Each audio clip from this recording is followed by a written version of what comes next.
Welcome to the Lift Zone. It's the place where we lift up students and families, we strengthen connections, and we open possibilities. We're glad you're here.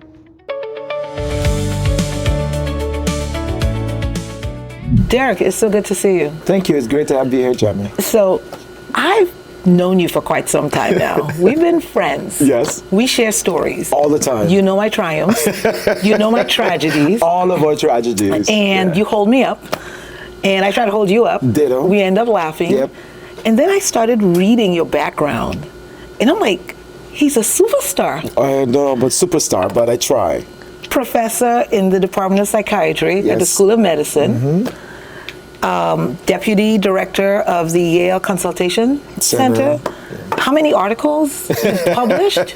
Like an ocean of articles on youth development and families and community partners. Yep. I'm glad I didn't know like the depths. I'm just glad that we've just been friends and I know you knew what you knew. So welcome again. Thank you so much for having me here. So it's back to school time, right? We're all getting ready as parents. We're all thinking about it. I'm sure all parents are counting the days down. We're counting down the days. Yes. And we're thinking of all the stuff that goes with it, right? Our anxiety, their anxiety. What's going on? What should parents be thinking about right now? You know, there are a lot of things that can go into that. You know, the things that I think about is more so kind of staying with the kids and seeing where they're at. You know, I think oftentimes we get lost in do I have the right shoes? Do I have the right outfits for them? Do they have all the books and all those good things like that?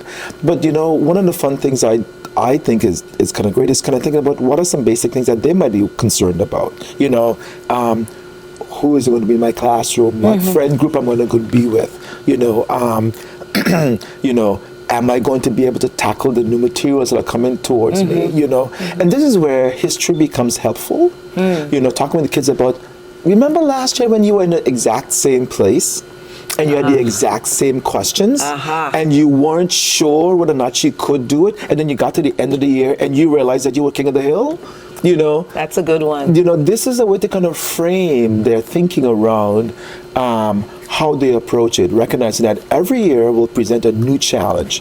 The issue is not whether or not you're prepared for the challenge. The question that's there is, how do I take stock in the fact that I have the skills to be able to do what it is that is needed? You know, think about it this way. One of the things I think about it, you as a parent know this. When our kids were really, really young and really, really small, one of the things that we did was we would prepare for 50 things that could go wrong. Right. And then we would go out and another 50 things that we didn't prepare for went wrong. Absolutely. And we had to pivot on a dime and actually adjust for those things. And so part of that is that after a while as a parent, you recognize that, you know what, whatever is going to happen, I can manage this, you know. And so that's the task that we also want to kind of embed in our children, is helping them think about, you have the skills and the tools. Let's figure out how we go about doing it. It's kind of like rewiring the brain, right? Yes, Really, yes. not that you're stuck. We know it's hard, but we can do hard things. Yes, yes. You know, there was this one woman that I met once talked about how when her teens more specifically, she would walk to the room and the teens would cough. Oh, Why are you in here? why are you in here? And she said, she would turn to them and she would say, I know, being a teen is the hardest job. And we adults would forget. And I'm thinking, oh my God. And so she said, when they were later on, the kids were young adults now, and they were on vacation somewhere, and they were talking there was a group of families, and they said, well, what do you remember most about your mom? And what was the most difficult for you with your parents as you were growing up? And they all said, yeah, when we would be nasty to us, she would turn to us and say, I know, being a teen is the hardest job. And we couldn't fight her on it. I'm going to use that one. And my kids are nowhere near teens yet. But I like that one. Brace for it. Yeah, I know. You keep telling me. You keep telling me. So we've been seeing and hearing more about stress and anxiety among children, period. Yeah. What is that all about? You know, it's actually interesting. You know, I'll go back to something that we remember, 9/11.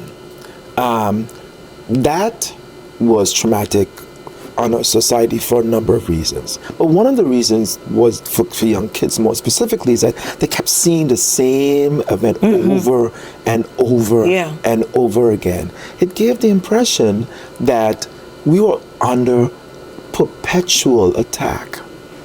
And I would say that in the age of social media, there's something similar happening, where kids are being exposed to the same sort of stimuli over and over again, and it gives the impression that that's the norm. It gives the impression that that's the way that things are for everyone. Wow. And so part of what we want to be able to do is, it's the algorithms, right? People talk about the algorithms. You know, how do we get exposed to a multitudes of ideas, a multitude of experiences, a multitude of things are important, so that folks can understand there's just not one way of being, but there are multiple ways of being, and so I can be comfortable and confident in who I am in my being. You know, that becomes really important. What does that look like in terms of conversations that you have with kids about this? Well, I would say it's not only conversation, because kids, one of the things that we do sometimes is we can talk at, my teen will tell you I talk at them all the time, right? But there's also a piece around exposure. What are we exposing them to? Are we giving them different perspectives? You know, and recognizing that there are times when kids are taking in things when we don't think that they're listening. Right. I'm a big NPR fan. And so when I'm driving one of my kids from point A to point B, I'm listening to the news. Right. I'm thinking my kid is distracted. And when he says to me, "Oh, I heard this story earlier today. I don't understand why blah, blah, blah, blah, blah, blah, blah." I'm like, "Oh, you are paying attention." But the idea there is, how do we expose them to different kind of stimuli so that they can see that there are different ways of being? How do we have them recognize that, you know, and New Haven School District, black and brown kids, right? Predominantly. Exactly. How do we have them understand that there is no one way to be black and brown? You know, you and I, man and a woman, you know, we have some similarities, but we also move in different ways, and that's okay, you know. And so kind of thinking about how do we expose them to different or more, and how do we help them kind of recognize that, you know, when we're thinking about being is, you know, it's personal to you, you know, but there's always complexity that's attached to it. So I took away my kids' phones. No. I made a mistake. They were too young. They were too young. And I realized I couldn't compete with YouTube. all the perpetual scrolling in Snapchat and Instagram and all those good things. You know, parents need to ask themselves whether or not the tools that they're giving their kids for convenience, because it's easy to say, take this phone and you be quiet, you know, so you're entertained. You know, when my kids say to me, "I'm bored," I say, "Okay, boring is part of the lived experience." Because then you begin to daydream, you begin to kind of fantasize about what's possible, you begin to think about, oh, there's a different way of doing that, or better yet, you know, what does it mean? Why is that black stuff up there? You know, kind of, there's a way in which you begin to kind of step outside of yourself and kind of think some big thoughts. It's interesting that you said that, because my son discovered a documentary called Oceans that was narrated by Barack Obama. And it showed all of the different species that exist in the oceans, and specifically the Pacific Ocean, and how the mother whale has the baby and then has to get past all the male waves to get the baby to shore, and they're fighting each other, and she's got to keep her baby safe. I'm watching this 7-year-old really take that in, and I'm learning at the same time. I came out of the kitchen, just cuddled up with him, and watched it together. Yes. But this was probably part of the fact that he didn't have a phone. Yes. And he had to find appropriate documentaries and movies. I call them shows. They told me it's movies, the difference between shows and movies. My children tell me.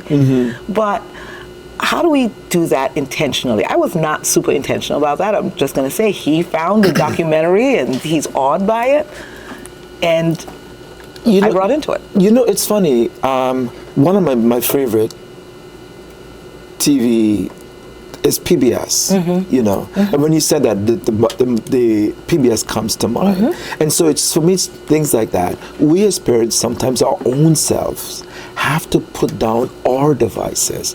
We have to kind of interact in a different way with our kids.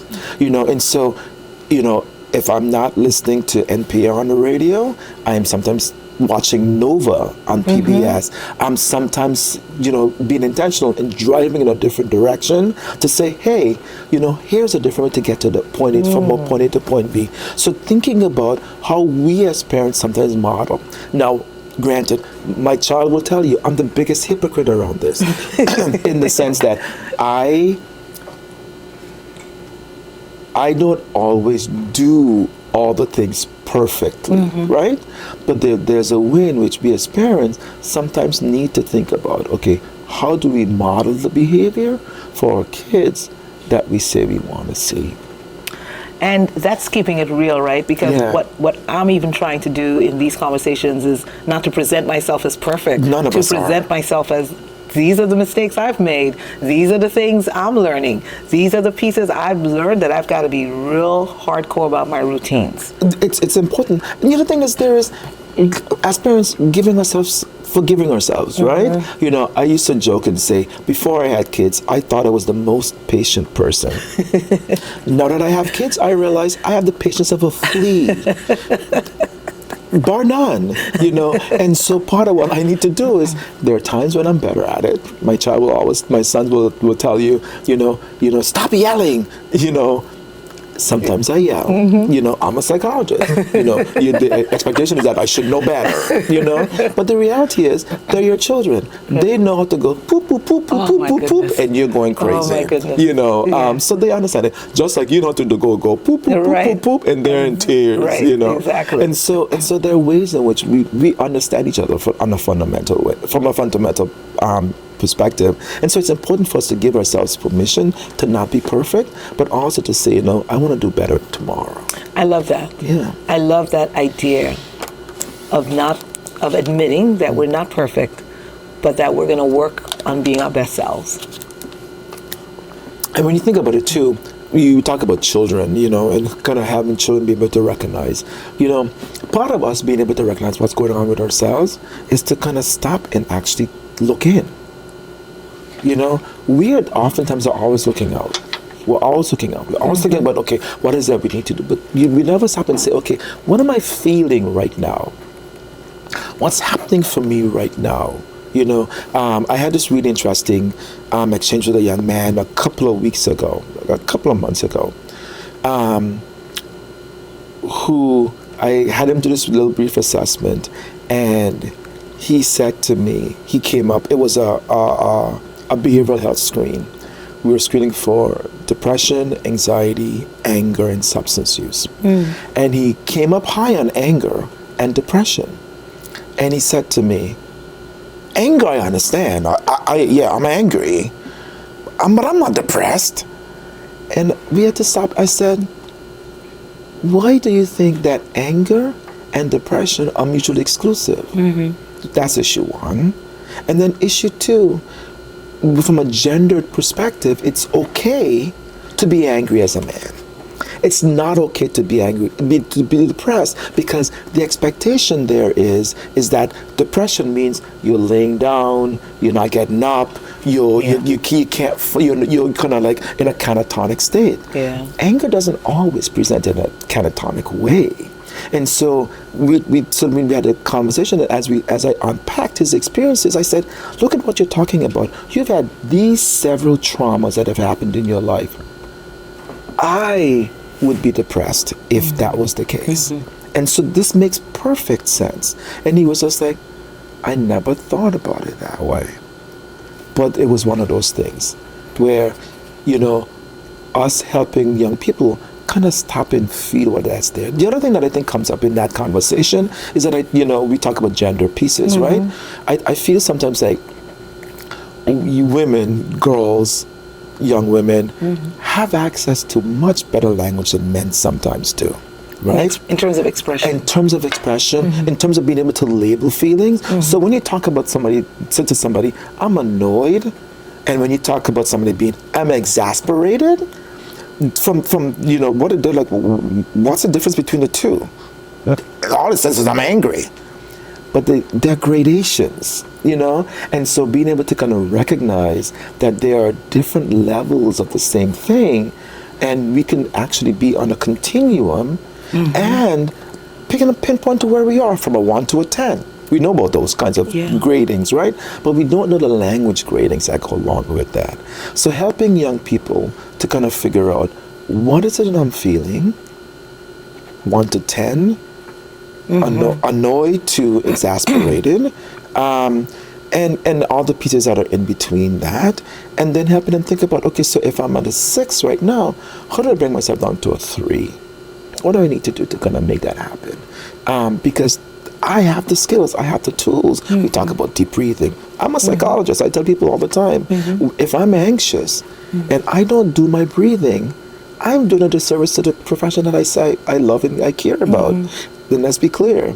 There are times when I've had questions about whether or not these tools work.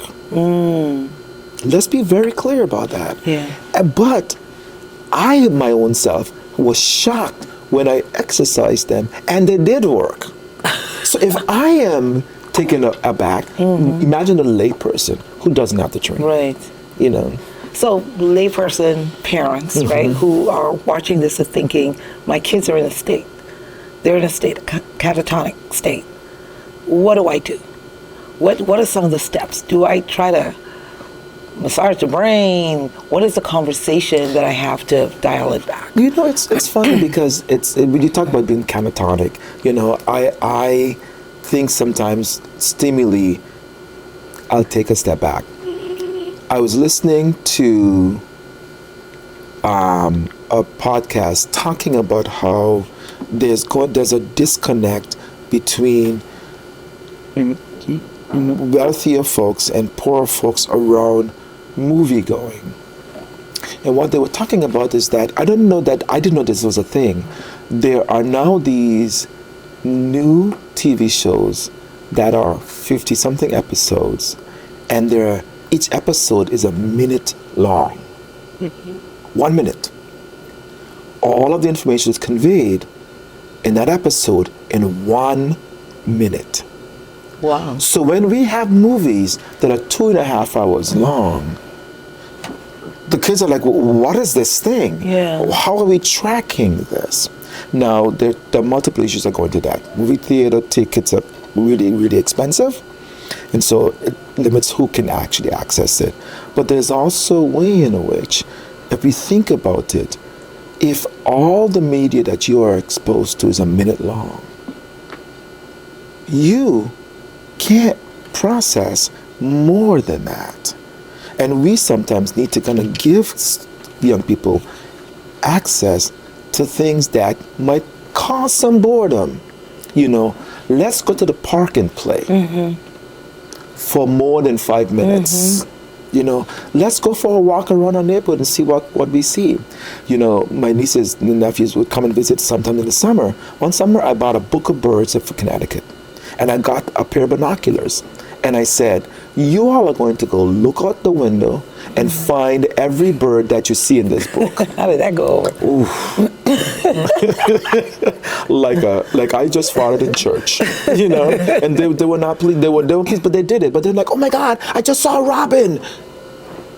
It got him excited. Or better yet, they're in my house, tearing my house up. And I'm, folks of color, we're just like, what are you doing? You're right. You know what? Outside. Go outside and y'all run around the house 5 times. Right, exactly. Do anything, go outside. Go outside. Dig a hole, And so one of the fun things for me, I know that for me as something that centers me is gardening. I love planting things. And I love watching things grow. And then the animals get them. We're not going to talk about that. But that brings me joy. Yeah. So being able to go out into the dirt and dig in the dirt and drag my kids with me, kicking and screaming, doing that, is so phenomenal. And then we get to watch peppers come in. We get to watch lettuce grow. We get to watch cucumbers come in. We get to see the flowers that happen in the garden. And, you know, my youngest says to me, "Daddy, you have a gardening problem." What a problem to have, right? What a problem to Fantastic, have. you know. And he's just like, we can't go buy another nursery because you always walk out with something. It's like shopping. Yeah. And so just thinking about that whole piece there, I don't know how that's going to translate into for him in the future, but that becomes important. Other things that we enjoy doing. My mother, one of the things I credit her with. I love your mother. Yeah. One of the things I credit her with is that she allowed me to experiment. I was that child who, you know, one little thing going wrong, I would have burned the whole house down, you know. But she was good, you know. And when we were at home, the oven was broken one year, and I wanted to bake a chocolate cake. So then I thought, okay, what is an oven? We had gas ovens, right? Yeah. So it was heat on the bottom, a box over it, and the cake was in the middle. So I said, well, I could recreate an oven. So I made a cake, and I put a pan over the burner on top of the stove. I turned it to really low, and then I put a cake on top of that, and then I put a pot over it to recreate the thing of an oven. Now, my cake was half done, but I was experimenting. Now, most parents would have killed me because nothing burned, and the house didn't burn down or anything like that. But she didn't bark at me experimenting around that. Yeah. And so it gave me the freedom to try things differently. You know, I still now love to cook. Not because she didn't bat me down with that. She just said, next time you might want to be a little bit more careful. Now she's a West Indian mother. That speaks oodles around West Indian mother. for a West Indian mother. But things like that, that I think, you know, allowing our kids to experiment, allowing our kids to try new things, encouraging them to do those things, stepping into areas that they might not be familiar with, and us opening the doors for them. And that's really putting it on the checklist, right? Like, what am I planning for this weekend that would be trying new things? Now, I try to, like, okay, you have soccer in the morning, Yes. you have taekwondo, we're going to the beach. Yeah. You know, I try to put together a list, literally, at least one day a week of things we just got to get out there and do. Good, gotta do. And, you know, one of the things that, you know, to the chagrin of my kids, we were like, you need to be, and this is a privilege, I'm going to acknowledge it, right? You need to be engaged in one physical activity, period. One. So my oldest did gymnastics, my youngest does soccer, you know, and we supported them in those things. But we were like, if you're going to leave soccer, what are you going to pick up in its place? Because here's what we're not going to do. We're not going to have you come home from school and then sit in front of the stupid box, playing Nintendo or whatever it is that's there, all till there's time to go to bed. You know, you're going to read. You know, you're going to, you know, you're going to be engaged in some sports activity doing the thing. And I recognize that these things cost money. Yeah. And so this is where I become challenged by the zeitgeist of the American aesthetic. You know, America says it's family first, right? And it wants to support families. But what I'm struggled with is that it does everything it can to undermine those things. You know, so for example, I have a friend who's from Germany, and we were talking about getting his kids into soccer. And I was like, well, you have to pay. He said, wait. I have to pay for my child to be in soccer? I have to pay for his uniform? I have to pay for him to go to tournaments? In Germany, I just had to show up. And so there's a way in which, if we say we value family, we want to support child development, you know, how do we invest in those things such that it's a level playing field? All of us have access to it, and we can all then do. It then leaves this disconnect between the haves and the haves not, because the haves can pay for the kids to do the sports, and the have nots can't. It's a real challenge. It's a challenge, It's a serious challenge. And then we have to think about how do we get our legislators to kind of support programming for kids after school. Right. We know the devil finds things for idle hands to do. Yes. And if I am sitting down doing nothing all day, guess what? I'm going to do some stupid shit. Yeah. So we're working on that in New Haven. I We're know you working are. to get I after know. school I know you are. everywhere I know you are. in New Haven, but it takes cash. It takes a lot of Yeah, resources. it does. It does. And it also takes adult time. Yep. And so who's going to do it? And how are we going to compensate them for doing that? And where are they going to do it? And do we have the right kind of facilities for them to do it? Yeah. And it just compounds. Right. And it, the how that manifests itself for kids is if we say not the TV too much, definitely not the phone and the 1 minute movies. Yeah. You taught me something years ago. What do you replace it with?